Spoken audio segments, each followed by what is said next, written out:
មើលត្រីស្រស់ច្រៀងបទណាញាក់ឲ្យសបាយមើលច្រៀងភ្លាមទៅអើយយ៉ាងនេះចា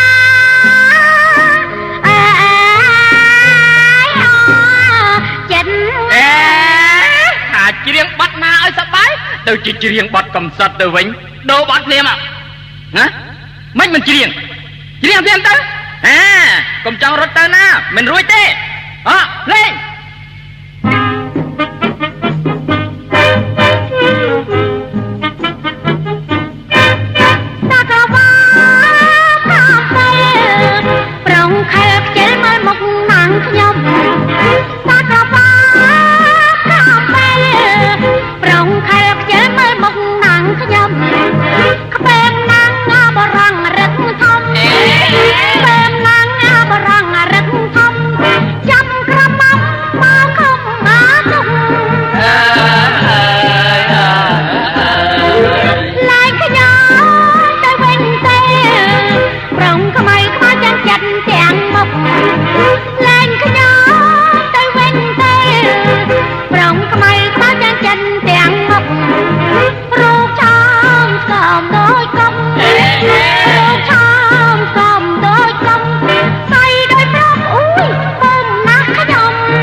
ប្រឡាយបងទៅ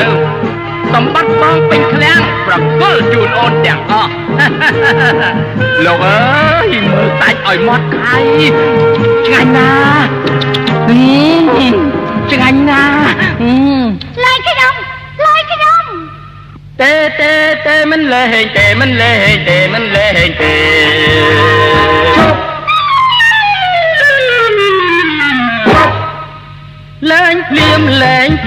លេងភ្លាមប្រយ័ត្នឈាមមុខណាអានេះឯងមកពីណាថយចេញភ្លាមទៅអ្នកអាចើថ្លើមខ្មៅណាថ្លើមខ្មៅឯងនឹងហើយថ្លើមខ្មៅចេញទៅឯងមិនទៅឯងត្រូវតែស្លាប់អញកាប់នឹងពូថៅហកកាប់ទៅឯង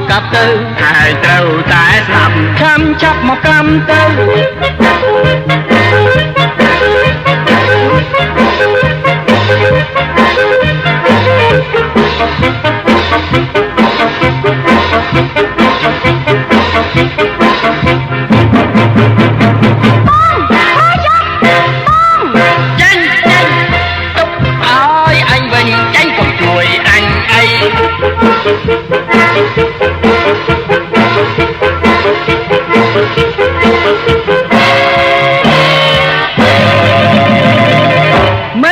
មិនស្លៀងទៀតទៅអាអ្នកលេងពូថៅដៃ